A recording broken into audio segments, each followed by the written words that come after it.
अनुमंडल के रानी दियारा गांव में गंगा से भीषण कटाव से लोगों के घर लगातार गंगा में विलीन हो रहे हैं। पिछले कुछ वर्षों में ही 2000 से अधिक घर गंगा में विलीन हो गए हैं। हम बात कर रहे हैं भागलपुर के कहलगांव के रानी दियारा और टपोवा दियारा गांव की। गंगा नदी से हो रहे इस कटाव का भीषण दृश्य को देखकर किसी के भी रोंगटे खड़े हो जाएंगे। कटाव को रोकने के लिए यहां कोई भी उपाय नहीं किए गए हैं, जिसके कारण अभी तक 2000 से अधिक घर एवं हजारों एकड़ खेत गंगा में विलीन हो गया है, पर अभी तक यहां कोई सरकारी मदद नहीं पहुंची है। कब पैर के नीचे से जमीन खिसक जाए ये किसी को पता नहीं। गांवों और ग्रामीणों को बचाने को लेकर न केवल प्रशासनिक महकमा बल्कि जनप्रतिनिधि भी उदासीन हैं, जिसका काफी मलाल ग्रामीणों को है। हालांकि यहां के मुखिया लगातार इसके लिए आवाज उठा रहे हैं। 4 सूत्री मांग को लेकर इस बार फिर से अपनी आवाज प्रशासन और सरकार तक पहुंचा रहे हैं। एक चारी दियारा के मुखिया के लगातार प्रयास से काट को रोकने के लिए 400 मीटर बोल्डर का निर्माण किया गया है, जबकि 1000 मीटर से अधिक यहां बोल्डर की जरूरत है। गंगा नदी के कटाव का दंश न केवल रानी दियारा के लोग झेल रहे हैं, बल्कि कहलगांव अनुमंडल के कई गांव कटाव से प्रभावित है। टपोवा दियारा में गंगा का भीषण कटाव चल रहा है। कटाव स्थल का निरीक्षण करने एमएलसी विजय कुमार सिंह रानी दियारा एवं टपोवा दियारा पहुंचे। इस दरमियान उन्होंने माना कि यहां बोल्डर पिचिंग की और जरूरत है। साथ ही लोगों को आश्वासन दिया कि जल्द ही यहां बोल्डर पिचिंग का काम कर दिया जाएगा। यहाँ के स्थानीय हम लोग के नेता अग्नू जी बता रहे थे, काफ़ी दिनों से हम लोग लगे हुए हैं संघर्ष में। 400 मीटर की सैंक्शन हुई है बोल्डर पिचिंग करने का, और इनका कहना था 400 मीटर से संभव नहीं हो पा रहा है। लगभग पूरी दूरी मिला करके यहाँ पर जो है रानी दियारा जो क्षेत्र था लगभग कटाव के गंगा में समा गया है। यहाँ पर 2 समस्याएं हैं। एक तो लगभग 1 किलोमीटर की डिस्टेंस है, जिसको कि पूरी कर देना है। 400 मीटर उसमें हो चुका है, बाकी शेष जो बचा हुआ है 400 मीटर एक चारी का हुआ है। यहाँ का अभी हाथ नहीं लगा, तो इसको भी करा देना है। और दूसरा, विस्थापित लोग जो है यहाँ से जो कटाव से प्रभावित है, उनके लिए रहने के लिए शरण की जरूरत है। तो निश्चित रूप से सरकार के समक्ष ये सारी बातें रखती जाएगी। और कटाव का जो दृष्टि है यहाँ पर काफ़ी प्रलयकारी स्थिति है, इसलिए हम लोग चाहेंगे कि वहाँ से तुरंत में सरकार से टीम आ जाए सिंचाई विभाग की, और एग्जामिन करके इस पर तुरंत कार्रवाई हम लोग पूरा कराएंगे। लेकिन गंगा जो है वो पूरा भूगोल बदल दिया है। हाँ, कितने घर अभी तक विलीन हुए हैं इसके बारे में बताइए। हाँ, काफ़ी लोग बाहर बेचारे विस्थापितों की, वही बोले ना, विस्थापितों की काफ़ी ज़रूरतें हैं। उन्हें सभी साधन देना आवश्यक हो गया है। लोग का अपना ज़मीन था जो गंगा में समा गया है, कष्ट में है लोग, उसके लिए भी व्यवस्था करवाते हैं। और जो अब आगे कटाव ना हो, इसके लिए ठोस उपाय करने की आवश्यकता है। कुल कितने बोल्डर बनाने के कहाँ से कहाँ तक? 1 किलोमीटर लगभग है, और अभी मिला करके 400 की स्वीकृति हो गई। स्थानीय लोगों द्वारा 2 विद्यालय बच जाएगा, शेष जो बचा हुआ है वो हम लोग पूरा करा देंगे। स्थानीय लोगों द्वारा कई बहुत दिनों से जो है विस्थापित के लिए मांग करती आ रही है, लेकिन अभी तक कहीं हो नहीं पाया है। नहीं, हम लोग इसमें लगेंगे, हम लोग लग करके इसको करवाते हैं। 400 मीटर का भी अग्नू जी के और ही प्रयास से 400-500 मीटर होगा। 400-500 मीटर का जो हुआ है, इन्हीं के प्रयास से मैंने ही कराया है। काफ़ी कई बार क्वेश्चंस करना, माननीय मंत्री जी से निवेदन किए, और सरकार से कह करके इसे मैंने स्वीकृति यहाँ का और एक तिनटंगा दियारा का, दोनों का मैंने कराया है।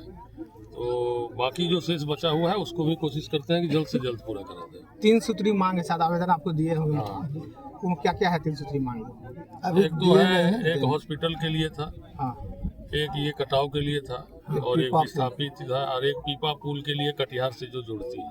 तो उसके लिए क्या हो? 4 मांगे थी, 3 नहीं थी, 4 मांगे इनकी थी।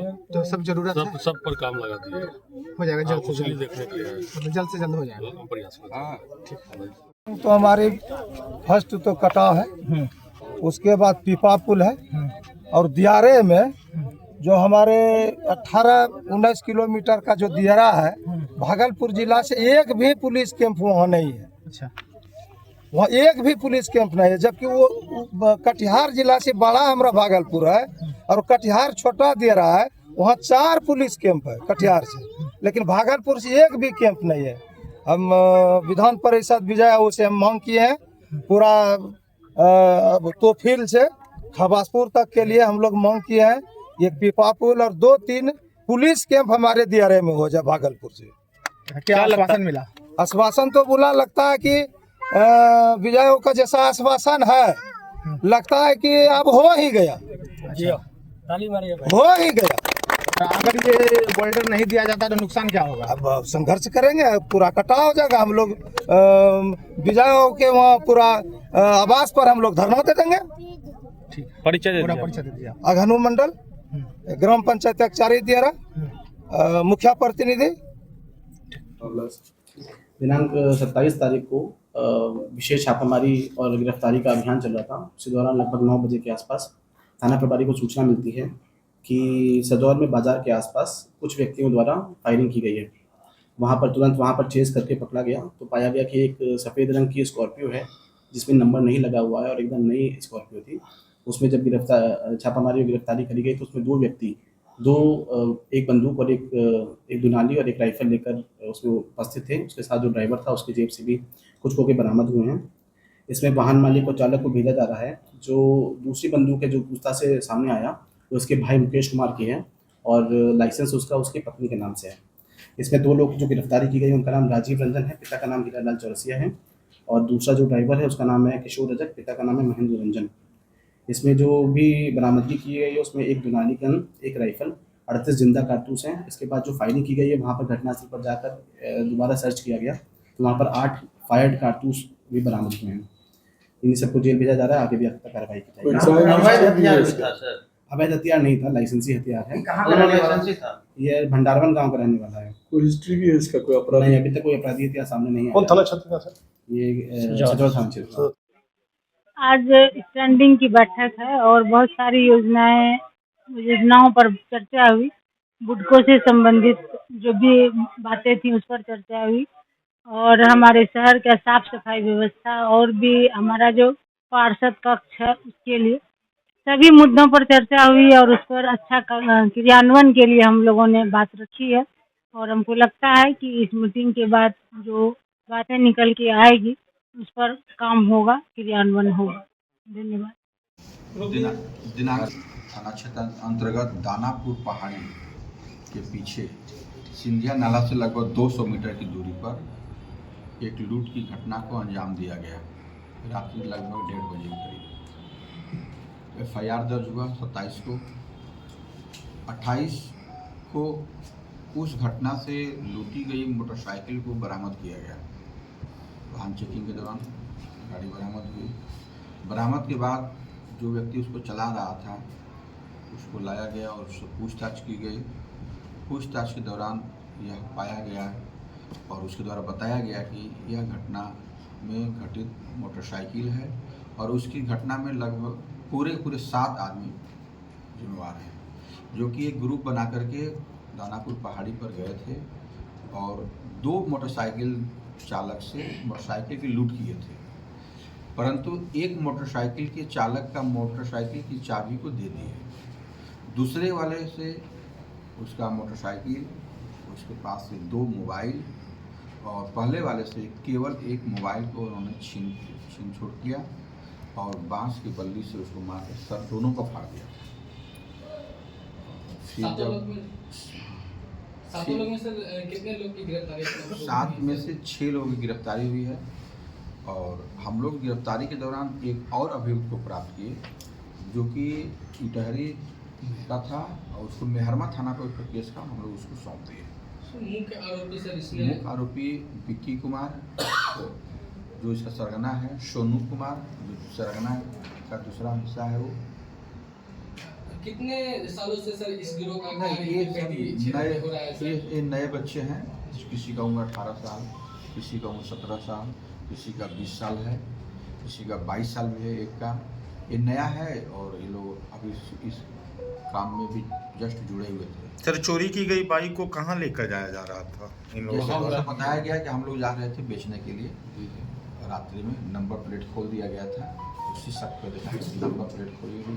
लगातार घटना हो रही थी तो हम लोग चेकिंग लगाए हुए थे तो उसमें पकड़ा है। तो ये जा रहा था एक चारी बेचने के लिए, एक चारी रेलवे स्टेशन में सरासईपुर थाना क्षेत्र में। 11 तारीख की घटना में इसकी संलिप्तता है?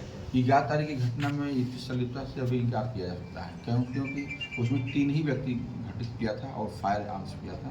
फायर आर्म्स चलाने वाले ये लोग अभी नहीं, पुष्टि नहीं। हथियार सर उसमें दूसरा गैंग था। हथियार भी बरामद किया गया? नहीं, इन लोग के पास कोई हथियार नहीं, बांस बल्ली हुआ था, जो कि चूंकि आम का क्षेत्र है तो आम को सपोर्ट करने के लिए बांस बल्ली टेढ़ा मेढ़ा लगाया जाता है, उसी का उपयोग किया। सर जो एक अभियुक्त तो फरार है, उसकी गिरफ्तारी कब बस तक बहुत होगी? जल्दी सुनिश्चित कर दी जाएगी। सर ये जो घटनाएं हो रही है इस तरह की, इसमें नए नए लड़के, कम उम्र के लड़के जो शामिल हो रहे हैं, क्या अपील प्रशासन की तरफ से नहीं, जिन बच्चों को देखा गया कि 17 से 18 साल पढ़ाई करने का एज है, इनके गार्जियन से अपील यही है कि अपने बच्चों को ध्यान दें। ये बच्चे ऐसा उम्र में अभी करने के लायक नहीं है, लेकिन गलत संगत हो जाने के कारण ये लोग जो है, कोई ऐसा मिल गया जो इनको बहला फुसला दिया, जल्दी पैसा कमाना है, जल्दीबाजी में आपको अमीर बनना है, इस लालच में चले आए, जबकि ये ऐसा इनको उम्र नहीं हुआ आगे, ये बिल्कुल अनबुझा है। लेकिन इसीलिए कहा था कि गार्जियन ध्यान दे अपने बच्चों को, बच्चा कहाँ जा रहा है, रात में कहाँ जाकर वापस आ रहा है। पुलिस पकड़ती है, तुरंत चले आते हैं, पुलिस पकड़ ले, लेकिन अपना बच्चा जाता है कहाँ, रात में आता नहीं है, क्यों नहीं ध्यान देते हैं। इस वारदात के कितने समय के बाद जो है इन लोगों की आप लोगों ने जो सर्विलांस करके लगभग 24 घंटे में ये लोग 24 घंटे? हाँ, 24 घंटे। इन लोगों के सर द्वारा सर कुछ अहम बात बताया गया होगा सर, अपराधियों अपराध बताया गया, क्या रणनीति है? नहीं, इन लोगों के द्वारा ये भी बताया गया कि दिनांक 9 अप्रैल को भी दाना क्या बोलते हैं 9 अप्रैल को बगीचा दुलदुलिया बगीचा के पास भी ये 2 पेड़ में तार बांध करके इन लोगों ने खींचा था और एक घटना को अंजाम दिया था इन लोगों ने, और वो आदमी किस तरह से अपने आप जान बचा लिया, बचा करके भाग गया रात को लगभग 11 से 12 बजे के बीच में। पुलिस को संज्ञान में ये घटना नहीं आई। दूसरी जब घटना हो गई थी, इसके बाद उन लोगों ने बताया, किसी गुप्तचर ने बताया हमको कि सर रात में आपके रोड पे ऐसा ऐसा हुआ, तो हम लोगों ने फ़ोटो मंगाया तो देखा कि हाँ ऐसी घटनाएँ घटी हुई है, क्योंकि रस्सी पेड़ में बांधा हुआ है। तो बाद में ये लोगों ने स्वीकार किया कि हाँ उसमें भी हम लोग थे। छापेमारी दल में सर कौन छापेमारी दल में SHO additional SHO Rahul Kumar, मैं खुद था, और हमारे दल थे, ARTF के जवान थे, थाने से भी कांस्टेबल। सभी बालिग है कि नाबालिग है? नहीं, कुछ बालिग है, कुछ नाबालिग है। इन लोगों का कुछ पेशा है कि सर पढ़ता लिखता भी है या कुछ? हाँ, नहीं, पढ़ता लिखता भी है। 2-3 को तो है जो पढ़ लेता है, अभी करंट में चल रहा है।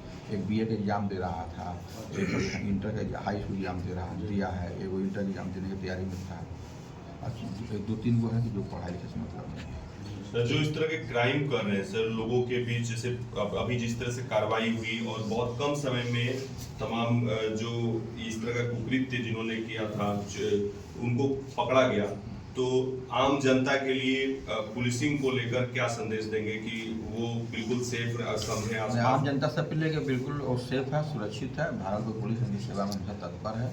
जब कहीं भी प्रॉब्लम हो आप जरूर 112 को फ़ोन करें, नंबर हम लोगों का सर्विलांस है, सब जगह जुड़ा हुआ है, आप फ़ोन करें, बताएं।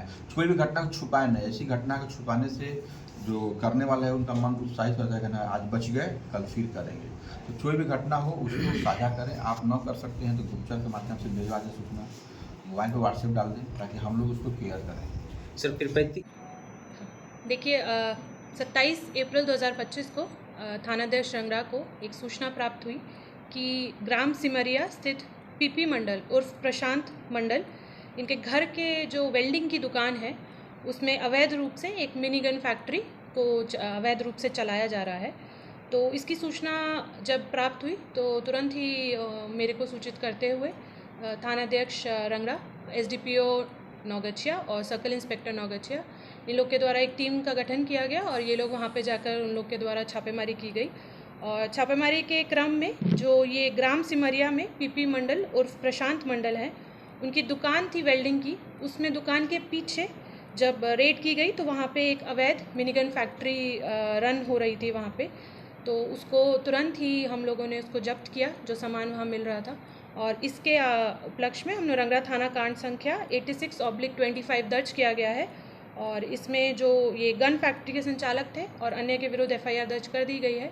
अभी अभियुक्त जो है फरार चल रहा है, बट उनके लिए लगातार हम लोग छापेमारी कर रहे हैं, उसको भी हम लोग जल्द गिरफ्तार करेंगे। इसमें जो बरामदगी है काफ़ी अच्छी है, जैसे हम लोग को एक पूर्ण रूप से एक देसी कट्टा मिला, परंतु अर्धनिर्मित हम लोग को काफ़ी सारा कट्टे का जो सामान होता है मिला, जैसे कि लोहे के बैरल मिले 4, ड्रिल पिन मिले 4, पीतल का बना खोखा मिला 1, पिस्टन स्प्रिंग 3 थे, ट्रिगर 3 थे, bullet 3, round cutter blade 5, rod मिली 4, लोहे काटने वाली आरी 7, छेनी, screw, trigger guard, magazine spring इत्यादि जो भी एक अवैध वेपन को बनाने के लिए आवश्यक सामान था वो सब मिला। और साथ ही उसको बनाने के लिए जो कि सामान इस्तेमाल होता है वो भी हम लोगों ने जब्त किया है। तो इसमें जो टीम थी उनके द्वारा बहुत अच्छा काम किया गया है। इन लोगों को पुरस्कृत भी किया जाएगा और जो अभियुक्त फरार चल रहा है उसको हम लोग जल्द से जल्द गिरफ्तार करेंगे। पहले भी आपराधिक इतिहास है उसका? इसको हम लोग अभी खंगाल रहे हैं। अभी आपराधिक इतिहास हमें मिला नहीं है, बट हम उसको अभी देख रहे हैं कि कहीं उसका कोई आपराधिक इतिहास। बहुत अच्छी उपलब्धि है हम लोग के लिए ये, क्योंकि इस तरह के अवैध मिनी गन फैक्ट्री को पकड़ना एक बहुत अच्छी उपलब्धि है। ये तस्करी का भी काम करता था या कहीं बाहर? देखिए, इसमें अभियुक्त को हम लोग गिरफ्तार करेंगे तो हम लोगों को थोड़ा फॉरवर्ड और बैकवर्ड लिंकेज पता चलेगा, तो इसीलिए हम लोग अभियुक्त के लिए गिरफ्तारी के लिए लगातार छापेमारी कर रहे हैं। एक बार वो पकड़ा जाएगा तो फिर उससे पूछताछ की जाएगी कि क्या, कहाँ से उसने सीखा, कहाँ से वो बना रहा था और किसको वो बेच रहा था। तो उसके उपरांत अनुसंधान का पार्ट है ये, हम लोग उसको ज़रूर लाएंगे फॉरवर्ड बैकवर्ड लिंकेज करके।